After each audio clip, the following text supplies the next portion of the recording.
All right, Chelsea fans, welcome back to another episode. That's right, of the London is Blue podcast. Hopefully your favorite Chelsea podcast out there and a part of the Man in Blazers Media Network. Dan, one of your hosts here alongside Nick. This episode dropping on Friday, the 11th of July. And that's right, Chelsea's last game of the 24-25 season extended all the way into mid-July because, you know what? We did what other teams from England couldn't do.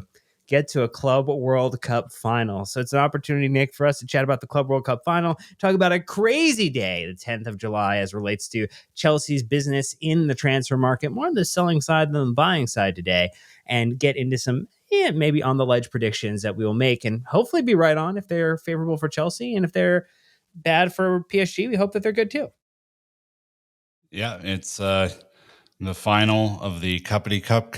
I think we're all just hoping to make it through this in one piece so that the players can take 3 weeks off before they get back to preseason training, quote unquote, ahead of the season, which I have to say it, Dan, we're coming up on. It's roughly 5 weeks from today. The season starts in the Premier League, August 17th. Stop. It's August 17th, Dan. I don't make the dates or how the time spectrum works. It's just you're responsible the way it is. for calendars. I blame you. Yeah, you know me. So yeah, all this stuff is happening quick, and yeah, I think the place we're likely going to start is around the ever changing shape of the squad and everything that's going on in the market. After a couple of slow weeks, we're heating back up. Yeah, it is hot days. A little throwback to the Jorginho transfer window that we had there many moons ago at this point now. Look, we're going to talk about Nani Madueke. We're going to talk about some rumors around Nico Jackson coming up. We want to also get into some of the other sales and loans that are advancing. We'll take a little bit of a look at how PSG made their trip into the Club World Cup final, because we didn't know at the time of last recording who was going to be the competition. And then we'll get out of here with some on-the-ledge predictions. But before that, I do want to just get a 3-word final preview from you, Nick. I mean, I typically leave these as reviews, but just how you're viewing it, how you're setting the framing for this match, I think is important as we get into this episode. Yeah, I'll get into more of this later. I did put out a wee tweet stream earlier today, thread, I should say, about how I'm thinking about the final and what it could mean, not only for Sunday, but like beyond. And the 3 words I will choose to use would be the measuring stick. PSG, quite good. Dan, quite good. Don't know if you saw the Wednesday match of the Cuppity Cup, but they are really the best team in the world. So yeah, excited to talk about that one later. I went with change the discourse because, some people were still a little cold on the team heading out of the end of last season, at least the last Premier League season. And even after winning the Europa Conference League, because I think the quality of the competition. But I think if you go into this tournament, play the teams you had to play, face the adversity that you had to face to get this job done on the back of a really, really long season, to potentially beat PSG, the current Champions League winners, in the final. You get to put a badge on your shirt for 4 whole years to just parade it around like a goddamn peacock in the Premier League, in the Champions League, in the Carabao Cup, in the League Cup. It's just like, FA Cup. I mean, come on. I mean, that is like the best possible end outcome of all of this stupidity is you went into a tournament you didn't necessarily want to be in. You made enough money to pay off a bunch of transfers that you already brought in, which is really, really great. And I don't know. I'm just like over the moon. I mean, I think you heard it in our match recap that you weren't a part of, but when Jess, Nath, and I were talking about it. I mean, it's a 10 performance so far for Chelsea in this tournament in terms of vibes, feels, the way that this team is coalescing. There's still questions about, could a certain player have been played more? Could we have seen this? Could we have seen that? And there's a lot to nitpick. But at the end of it all, you're in another final. You're in a chance to win a trophy against teams that, again, we'll talk about later. PSG did not have the easy run in. They had a much harder run in. They still steamrolled pretty well, but they had a much harder run in here. I think you beat PSG and you're putting the Premier League on notice for next season, and you're putting the teams we draw in the Champions League in next season on notice too. And the banter, God, would be so good. Oh my God. I was thinking about it earlier because, we'll talk about the rest of every other Premier League team. It's so unfair. Chelsea are in the Club World Cup and they're earning all this money. It's like, well, yeah, we won the Champions League, so it's a part of the setup. We aren't breaking any rules. We aren't doing anything wrong by being there. And so just the banter, the gold badge on the fucking shirt, and just being able to like walk around, like I don't know. It would make this whole dumb thing, this whole summer of craziness in football and no time off. It would make it worth it to be able to just look everyone in the face and go, "Are you not entertained? Like, are you not gladiator entertained moment, with yeah. all of this?" I just, yeah, that's been a prevailing thought this week, Dan. I like that thought. Well, let's talk about another thought regarding the transfers, the outgoings that Chelsea are working to get done. We had David Ornstein and others reporting here on the 10th of July that Arsenal are in close to full agreement with Chelsea to sign Nane Madueke. Club's nearing a compromise on the 23-year-old winger to join Arsenal from Chelsea. £52 million deal, 5-year contract in place. Deal is supposed to be finalized on Friday. So it is at time of release, before time of recording. It feels as if this was always going to happen the moment we found out that the personal terms were agreed, and then it was just a matter of the club getting work done. Chelsea have actually dealt well with Arsenal over the years. Now, Arsenal fans would tell you they don't feel like Chelsea has dealt well with them in terms of who has come onto their team and the performances that they've had.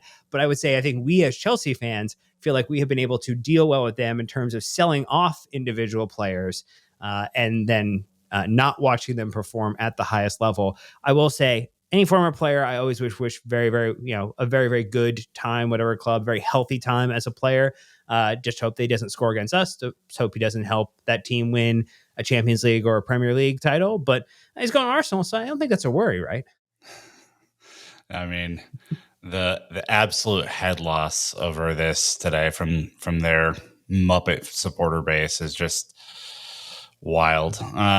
There's a lot of thoughts about Noni Madueke out there. I'm not out here pretending like he's, the best right winger in the world or anything close to that. But it is very clear that the club have made a choice based on his performance, Pedro Neto's performance, Jadon Sancho's performance, all this sort of stuff, that they are going to reorganize the attacking front this season, that they're going to try and do everything possible to get Cole Palmer going again, to get more efficient strikers in there, to look at the wingers differently. The way that Enzo Fernandez is potentially even a part of that group, or any configuration thereof. Like, they are, if I were the club, if I were guessing what the club is feeling, which is a fucking really dangerous thing to do, I would say that I feel pretty good about the way that my team is controlling games from a possession perspective. I feel phenomenal about the midfield and where the midfield's going. I think I have two of the best fullbacks in the world when healthy. I think the center backs will figure out, but I feel pretty damn good about the center backs, especially the way that Levi played at the end of the year. Obviously want to look at a goalkeeper, but I feel pretty good about that. I feel pretty good at the back. We gave up less goals last year than before, right? The season before. We finished in the Champions League spots. Yeah, it was kind of war of attrition at times in the way that we were like getting results, and it wasn't pretty, but results are results. And, we talked about that, contextually at the time. I think they're looking and saying, where can we upgrade and make those gut out victories or gut out draws into victories or into easier victories? And I think it's more efficient winger play. I think it's more efficient striker play. Obviously, we've signed 2 strikers already. We've completely changed the winger room, with this move, and with Jadon Sancho leaving. I know you have the list of attackers from last year, and Nkunku rumored to also be a part of the departures list. So, yeah, it feels like a busy, busy, busy summer in the attacking part of the field to get more efficient and to score goals that will help Chelsea advance into the areas where I think they feel like the control of the game will net out results. And that's just simply where I kind of look at this at. I think Noni's a great dude. I think he's fun. I think his character is tremendous. And I didn't necessarily want to see him go because I think he does have a lot of talent. But the club clearly made that choice.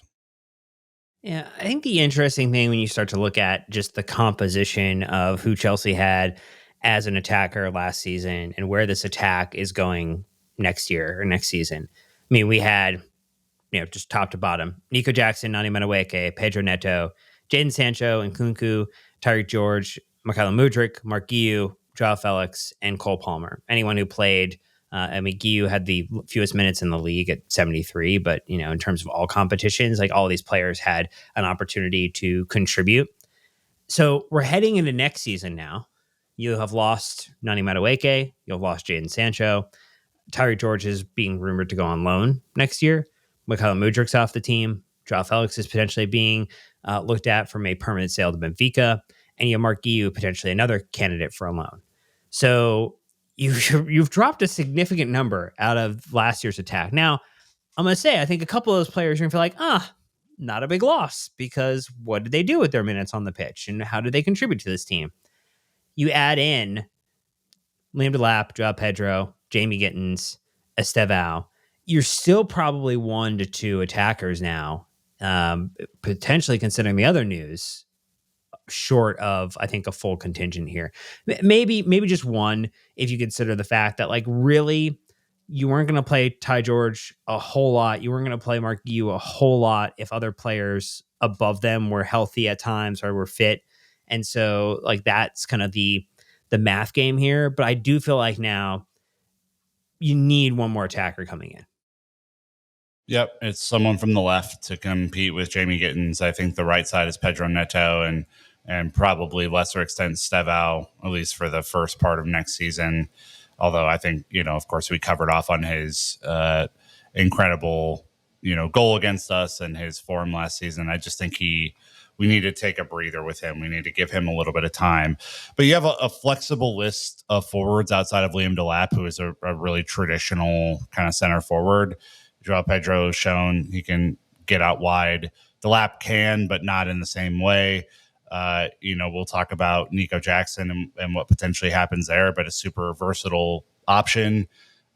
Jamie Gittins, interesting. Stevao, interesting. Pedro Neto hopefully carries a huge bump in form into next year, which is super interesting. And then you get Cole Palmer really doing the business again at the level that we know he can.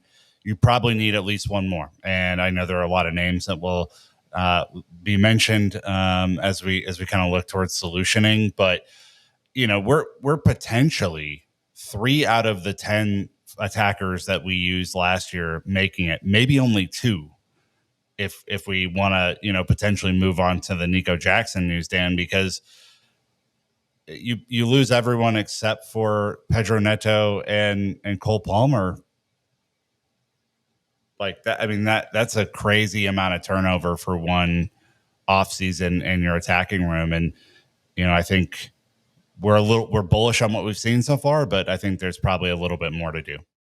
Well, I mean, you do benefit from the fact, I think, that 2 of those attackers that you have brought in so far, and Liam Delap, Joao Pedro, do have that Premier League experience that we've kind of asked for, we've been craving for when it comes to signings that we're bringing in. Obviously, Stevao is going to take a little bit more time to ramp up, most likely. Jamie Gittins coming off best senior season in the Bundesliga for Dortmund.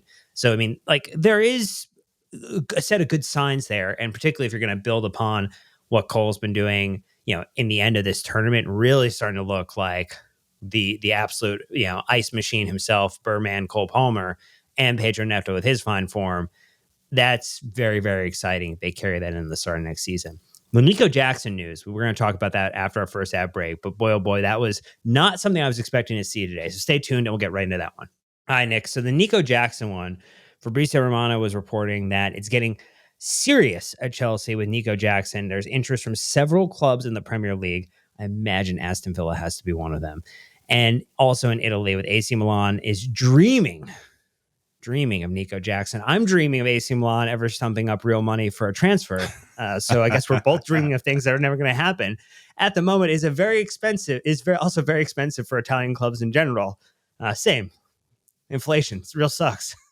Yeah, in our group chat, not to not to out our friends, but every time an Italian club is rumored to go after a Chelsea player, the GIF of the empty wallet shows up, and it's like the Italian clubs offer nothing because look, we're playing in two different tax brackets here. This is, I'm not trying to offend anyone at AC Milan with my empty wallet comment, but yeah, we're playing in two different tax brackets, and it is really, really hard to do those deals unless it is somewhere under 30 million pounds. Like, I mean, that's been the threshold when we've sold to AC Milan, whether it be Pulisic or Loftus-Cheek or any of the other, players that we've sold to Italy. It's always been there or thereabouts, right? And so Nico Jackson is at least a 60 million pound striker. If he was on better form, he'd probably be a 70 million pound striker.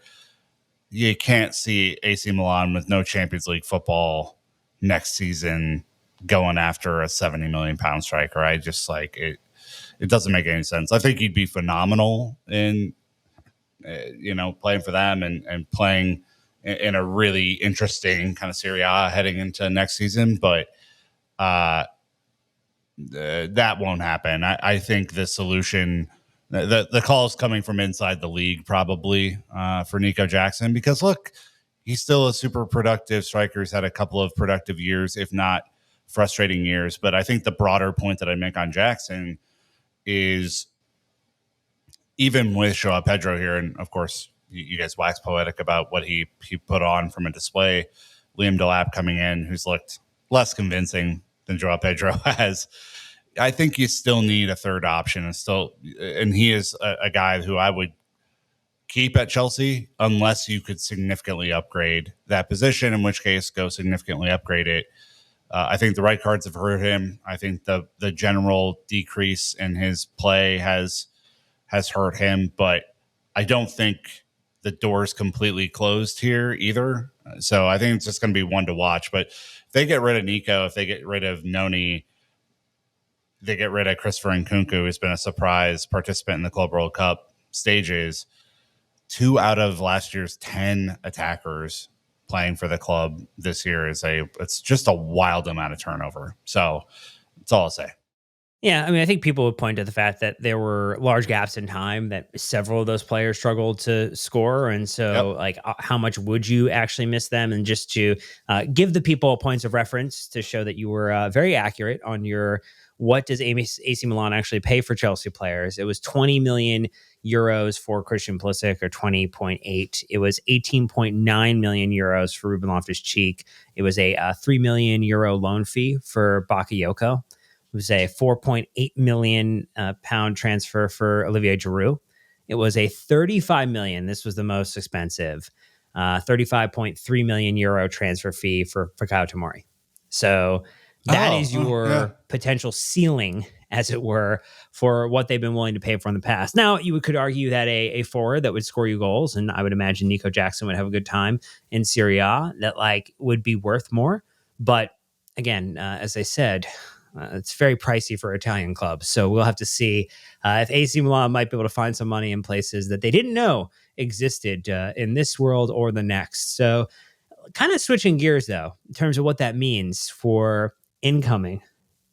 It's got to be the Rodrigo talk again, Nick. It's got to be, because how mental would it be if Arsenal had this whole offseason where they're talking about signing, Sesko, they're talking about signing Rodrigo, and they're talking about doing all this stuff. And then they sign Nani Madueke to clear the way for Chelsea Football Club to sign Rodrigo, bring him in. I mean, it would be interesting. I mean, just in the past couple of years, just going to put it out there at Real Madrid, 21, 22 at 20 years of age, 17 goals and assists, 9 and 8. Next year, 18 goals, 10 assists, 28 total. The following year, 17 and 8, 25. Following year, 13 and 9, 22. This guy's a bit of a machine. And is doing it in the league, is doing it in the Champions League. That would be nice. It'd be very nice. I mean, look, like we've talked about him this season already. I think, it'd be a phenomenal statement of intent. Like, I think when you buy from Real Madrid, especially if you buy a player of his, like, youth and talent from Real Madrid, it's it is a statement of intent. He's not played in the Club World Cup. I think it's a pretty clear, exit door that's going to be had for him.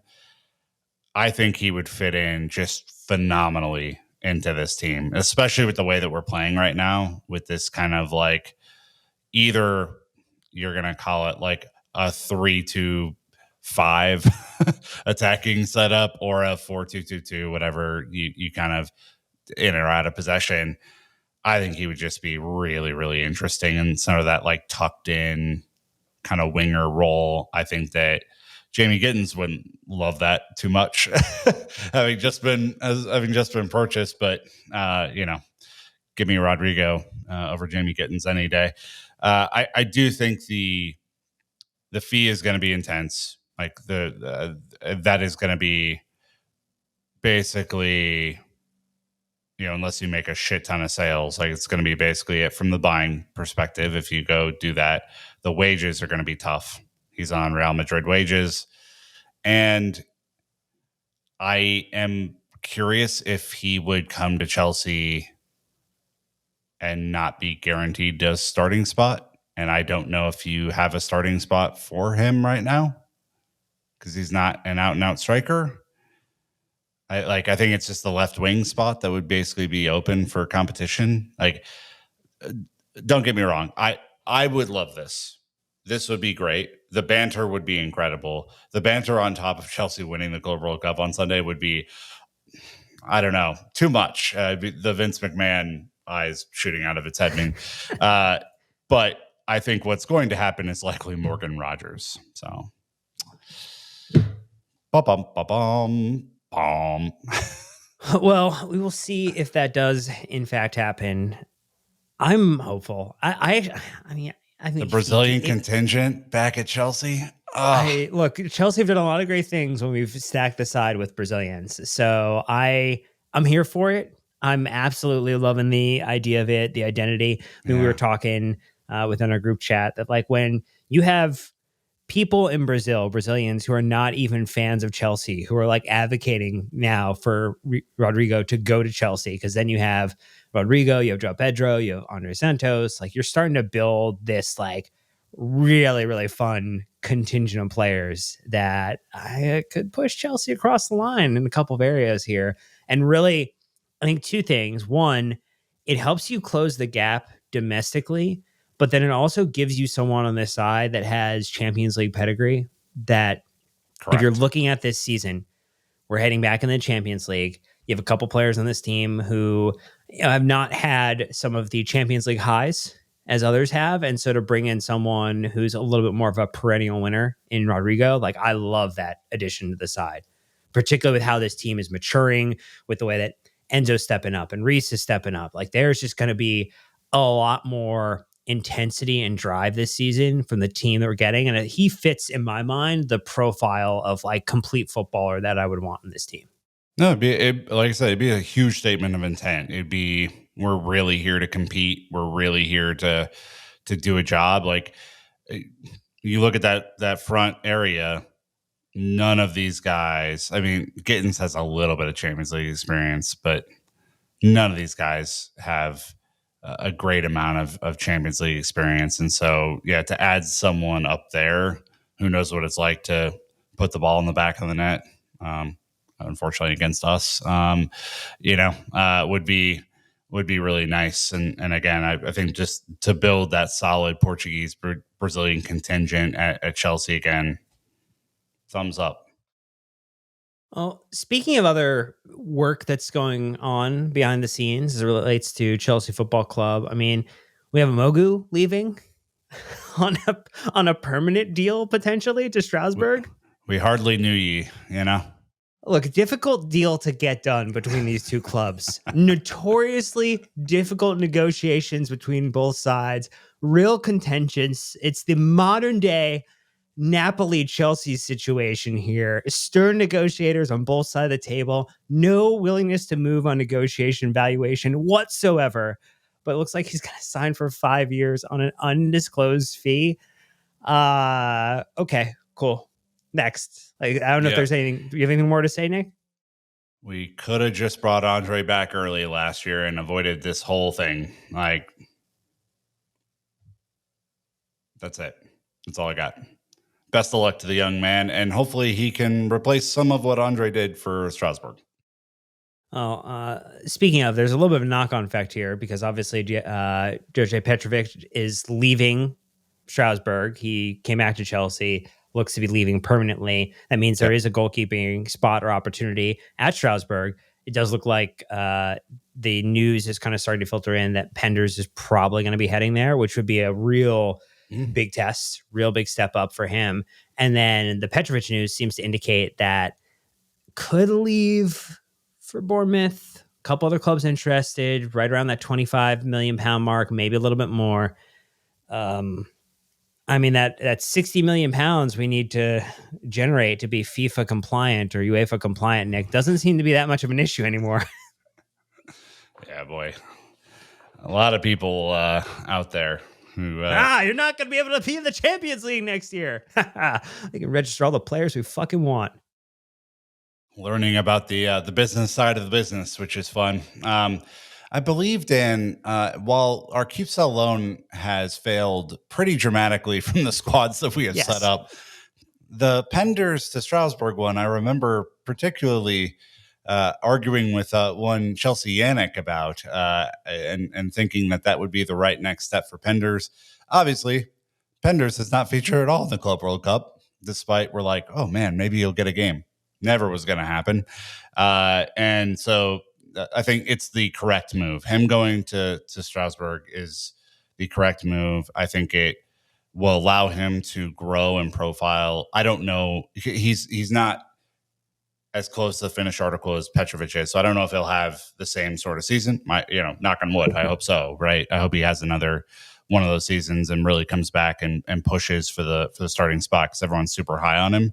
But it feels like the correct move. And, with the limited amount of international loan spots, we're probably going to have to sell some of these guys that are a part of the loan or sell club, and they're probably going to get sold instead of loans. I think you're really going to focus on the loans that you want to develop internationally if you can't do that domestically. So, Amugu is probably a part of the, hey, we got to get Penders the real experience he needs. And, hopefully Rossignol at Strasbourg is ready to take him and help make him into the next version of himself. Well, look, we want to talk a little bit now about the Club World Cup final, but we're going to do that after our last ad break because then that's the end of the episode. So stay tuned. We'll be right back. All right, Nick, Club World Cup final. You and I will be in attendance this Sunday to go over to New Jersey, to MetLife Stadium, to enjoy Chelsea playing PSG and hopefully hoisting another trophy this year. Are we going to wake up this morning and... Oh, God, please don't. Get some gabagool, Dan? God, that's not how the song goes at all. Yeah, but it's, I think, for the audience, a little bit more appropriate than the Sopranos official open. Yeah, that's a Sopranos reference from Nick Verlani. Just very timely, really arriving in the box right as we needed you 5 seconds after the cut black came across. Anyway, just to keep in mind of how PSG made their run through the knockout stages here, they did have to beat Inter Miami, a huge test, 4-0. They only to play Bayern Munich, win 2-0. They beat Real Madrid 4-0, and they're in the final against us. They did have the harder side of the draw because that also included Flamengo, included Juventus, and also included Dortmund as well, kind of being the team that Real Madrid had to beat to get into the semifinals. Thoughts, feelings, opinions? How are you feeling about the game first? About PSG as the competition? They're the best team in the world. I said this in our group chat. I said it on Twitter today when I did my little, thread.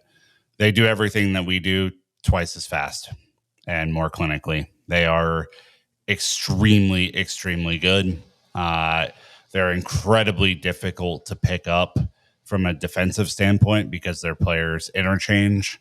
They break as fast as I've seen a team break on the counter in a very long time. So if you give up the ball, they are straight at you right away. Their midfield is tremendous, absolutely tremendous with Vitinha and Joao Neves and Fabian Ruiz. I mean, look, they're a proper team. They are. There is no better team in the world right now. There is no Barcelona that's better than them. There is no Man City that's better than them. There's no Liverpool that's better than them. Like, they went on the murderer's row of Champions League opponents last year, beat every English team in their pathway. Clearly, they didn't beat us because we were not eligible for the Champions League last year, but we are this year. And I think it's a great opportunity to measure ourselves up and see, in version 1.25, which is kind of what I'm calling this summer, how can we get from 1.25 to 2 and be at that summit of European football again? Mm-hmm. And I have some thoughts about that as we move in this one. But yeah, it's super exciting. I'm glad they won. I'm glad it's them. I'm glad it's not like a fluky Real Madrid win. Yeah, no, because I want this game. We may lose, right? And that's a part of this. But like, I would rather us like really compete against the best than a Real Madrid team that's clearly not anywhere in its revolution that Xabi Alonso is putting together. So no, I'm definitely excited for this. Like, not from a like, hey, we're, it would have been easier to play against Madrid, obviously, as we found out the other day. But I think it's going to be interesting to watch now, and I'm very excited for this. Yeah, I was of two minds. I like the idea of being able to exact revenge on Real Madrid. Like, I do think, they're a fun team to play. And like, we don't actually have that many games when you look at our history of getting a chance to play them, which, speaks more to our inability to stay in the Champions League as frequently as they do and to get the draws that, we should get or they get. We've not played PSG a lot either, though. And our prior record against PSG is not that great. So this would be a great opportunity, not only from a measuring stick, but to create some new history under Enzo Maresca with this side, with a team that's looking hungry, that looks to have a lot of fight and energy behind it. Like, I think, this is the evolution of the bastard-coated bastards with bastard filling type of moment that Nick Verlaney is looking for. Like, there's some people in this squad that do not run away from a challenge. And I'm pretty excited to see how they'll stack up. I mean, I think it depends on which official we get for the match and how they're going to officiate it, because this could be a game where they let them play and then it becomes, I think, maybe an advantage to Chelsea. And I think if it's a game where they're going to tick and tack a little bit more on what the fouls are, I think that might favor PSG just a touch more than us at the moment. But yeah, you're right. I'm excited for this because I do think it is a little bit of a free hit on the Chelsea side. I think on the PSG side, they actually have more to lose. They have to. I mean, they expect to win for sure. Yeah, you just cleaned up in the Champions League. You blew it out of the water. You did it after Mbappe left. Like, you ticked every box this past year. You got it done. But if you now lose this Chelsea team that people have been calling young, have been calling billion-dollar bottle jobs, had been just basically been a laughingstock for the last 3 seasons, I do think that changes a lot of narratives. It's a plus positive from Maresca. It's actually going to be something where you're going to have to give some credit to the sporting directors for what they did. You're going to have to talk about like the way the players have evolved, like the way that the strategy has come to life. Like, and it's not necessarily a full mea culpa, but like it is something that will be validating for the strategy that this organization has put together, whether you like that or not. And look, I'm happy to eat crow if it means Chelsea's winning a trophy. Like, I will eat as much of it as possible to make sure that we win. Well, and I'd say this too, like the way that I'm like equating this in my brain is I think it's great for a young team to play the best team in the world. And they are the best team in the world right now. This is not like them using half of their Champions League squad. This is their full starting lineup, their full strength 11. And I equate this, and I did this on Twitter as well, if you want to go read it. But like in 2020, Frank Lampard led Chelsea in his first season back to the Champions League. We played Bayern Munich in the round of 16. And this was like right as COVID was starting to slow everything down and close up shop. And then, of course, we had to play the second leg in like August or something against Bayern Munich. And look, it was just not. We were nowhere close to them. They were the best team in the world at that moment.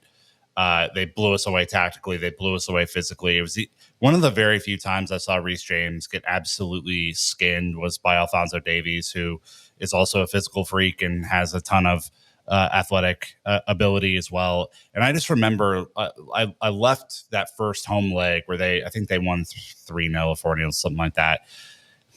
And I just was like, oh man, we're a really, really long way away from being champions again, Champions League winners again. And I think that experience for Reece James, for the way that the team was then reconstructed, for then Thomas Tuchel to come in, that was a mentality changer for everybody. Because I think what you ended up seeing was Chelsea in this moment looking around and going like, wow, this is what great looks like. And we have to elevate ourselves to get to great. And then the very next season, we went and won the Champions League. It didn't take long, right? And so I look at this game, whether you believe in this or not, whether you believe my theory is right or the application of the teams or the comparison or whatever, like do it for yourself in whatever way you need to. But I think this game is way more important for the next 12 months than it is for Sunday. Like, yes, I would love to win Sunday. I think it would be tremendous to be there. I would find a gold badge on the street and just wear it on my shirt the rest of the day if we won on Sunday. But I think it's a far more important measuring stick for where we need to get to be at that level, where Cole Palmer needs to get to be at that level, where any of our strike force needs to be, where Moises Caicedo needs to be. Like the midfield is going to be fantastic to watch on Sunday, right? Defense is going to be super interesting to see how they equip themselves, but it's going to be an all-out war. And if Chelsea want to play with the best, they're going to have to figure out how to do that. And I think it will be an eye-opener. And I think the team is also better set up to compete against PSG than Real Madrid are. So I expect it to be competitive. At least I hope it's going to be competitive. And I hope that maybe we shithouse our way to a win. I don't know if that comparison does anything for you, Dan, but that's just the comparison that came into my head. I think where I'm at is it almost feels as if it's not really fully the same way, but I get the Dortmund at home type of vibe for Graham Potter type of element here, where like it could be the type of game that just like changes like the overall mood and attitude for like where a club's trajectory is going. Like that was like a very, very good night in recent memory of matches at Stamford Bridge, where like just things coalesced for a team that like not a whole lot was working. The season was struggling. Like things just felt like turgid for a very long period. It didn't feel like you were heading in the right direction, but like you got one just absolutely like cracking type of performance for 90 minutes.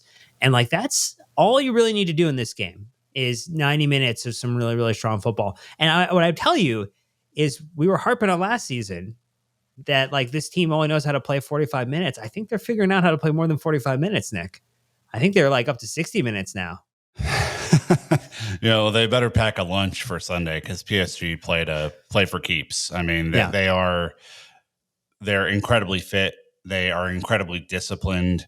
They obviously, you've seen the goals and the beautiful football and the counterattacking, but their defensive organization is tremendous as well. I think you have two of the better left backs in the world in this game going at each other. It's going to be really, really interesting to see how Enzo Maresca schemes this one up and how the players perform, if they rise to the challenge and they rise to the competitive spirit that's going to be required, or if they're not quite there yet. I don't even think not quite there yet is the worst outcome of this game, because I do think it's every time they play in the Champions League, it's a reminder, oh yeah, we got smacked at the Club World Cup final. We better raise our game.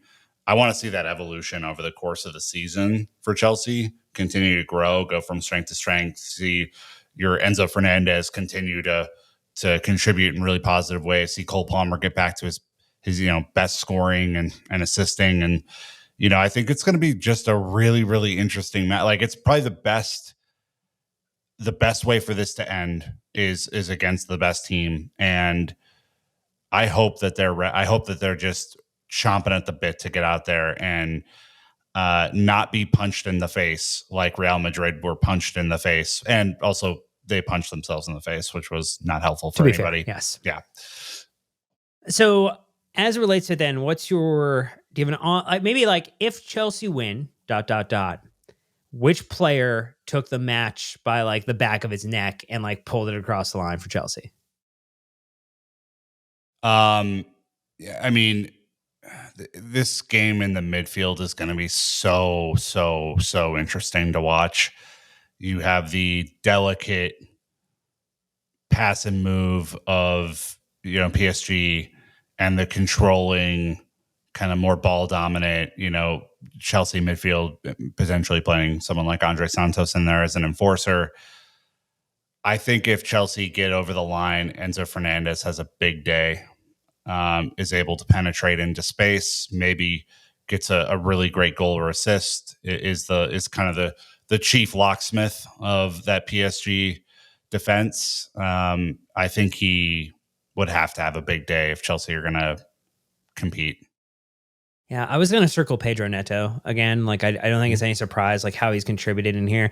I would love, like, just again, with all of the Portuguese players and the Diego Jota news, like, I would really love for him to get the winning goal in this tournament. Like that, like to notch the final trophy would be, I think, really, really special. And so, I mean, he had a great delivery into the box. Like, he has been an absolute like demon to go up against on the left-hand side, even as he's kind of situated himself in centrally in the last couple matches. And I would just love that to be the case. I think like a runner-up is, we were talking about in the match review, like Joao Pedro probably starts this game, probably gets involved, based upon what he did in that first, 60 minutes.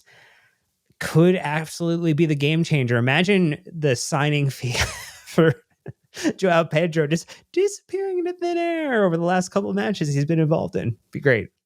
Yeah, I also look at Levi in this game. Coming back in after his one match suspension. Yep.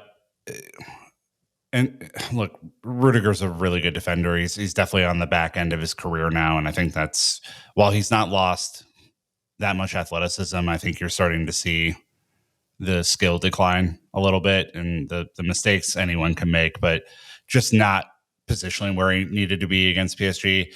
Levi's going to have to work.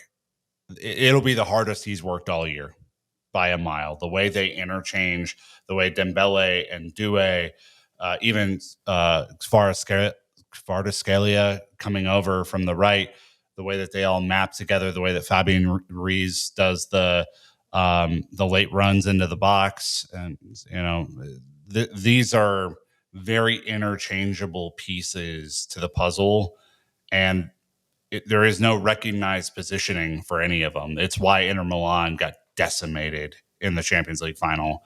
It's why Real Madrid couldn't figure out where the counterattack was coming from, because the overloads are so clean and precise. It's going to be a hell of a day for anyone in that back line. I feel confident in our back line, but boy, oh boy, do they have to be super aware of all the shifting and changing, keeping their line tight, making sure their man marking in tackle situations is incredibly good. They're a tricky bunch, man. They have a ton of skill, a ton of flair. They want to use it. They want to embarrass you. I hope that Levi, Reese, I think Trev, just from a speed perspective over Tosin in those track back situations, and Marc Cucurella all have we're not taking any shit from these guys. No skill moves. We're here to battle. Like, that's what I want to see out of the back line, and hopefully we can not panic passing out of the back either, because they will press the absolute shit out of us. So, yeah. All right. Well, look, Chelsea have a chance to get it done, have the chance to win the Club World Cup final. The only team in England with a chance to do it at this point. So, yeah. But that is going to be the opportunity on Sunday. We've got plenty more podcasts coming out this coming week. We'll have that Club World Cup final match review on the Monday. We'll have a Matt Law podcast on the Wednesday. He's coming back after the Club World Cup to chat with us here. And then we'll do our season review, because that's right, this is the last match of the 24-25 season. It's usually something we're doing at the end of May, and we're doing it in July. Time is very fungible here. But look, don't forget to subscribe to our free weekly newsletter. Join us on Discord. Get involved on YouTube. We love the comments. We love the likes. We love the subscriptions there. We really appreciate it. Sam and Jake are doing hard work there, so they definitely love it. And don't forget 5-star reviews on Apple Podcasts and Spotify. Always helps people find the podcast. But that's good for this episode. So hopefully we are joining you once again on the Monday as Chelsea lift another trophy and celebrating here. But until next time, Chelsea fans, you know what to do. Keep the blue flag flying high.